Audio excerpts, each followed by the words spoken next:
Hello everyone, চলুন আজকে দুপুরে কী কী রান্না করলাম আর কী কী রান্না করতেছি সেটা আপনাদের সাথে শেয়ার করি। তো এখানে আমি গরুর মাংসটা বসিয়ে দিলাম, অল্প করেই বসাইছি আজকে, কারণ অনেক তরকারি আছে, মাছের তরকারি আছে, তাই অল্প করে রান্না করলাম। ঝুমঝুমি খেতে চেয়েছে তাই করলাম আর কি।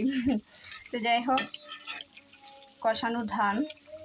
ও আচ্ছা, এটা শুধু ঝুমঝুমি খাইতে চায় নাই, যে আজকেও খেতে চাইছে, দুজনেই খেতে চাইছে, আমাকে দাঁড়িয়ে বলতেছে এখানে।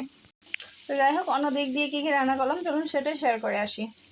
এখানে আমি রুই মাছ দিয়ে মূলার তরকারি রান্না করলাম, মূলার সাথে অল্প পরিমাণে মিষ্টি লাউ দিয়েছি আর কি, আর আলু দিয়েছি।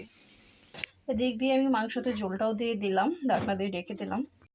অন্যদিক দিয়ে আমি মিষ্টি কুমড়া ভাজি করেছি। মিষ্টি কুমড়াটা মিষ্টি কিন্তু দেখতে মানে মোটামুটি ভালো আর কি, এতটা কড়া কালার ছিল না আর কি, মানে একটু সবুজ সবুজ টাইপের কালার ছিল।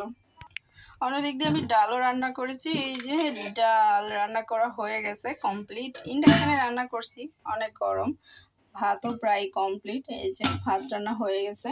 অন্যদিক দিয়ে আমি অল্প কয়টা পেঁয়াজ মোলা কেটেছি, আর সাথে পেঁয়াজ আর লেবু রাখছি আর কি। এই আজকের রান্না এই পর্যন্তই। সবাই ভালো থাকবেন, সুস্থ থাকবেন, আল্লাহ হাফেজ।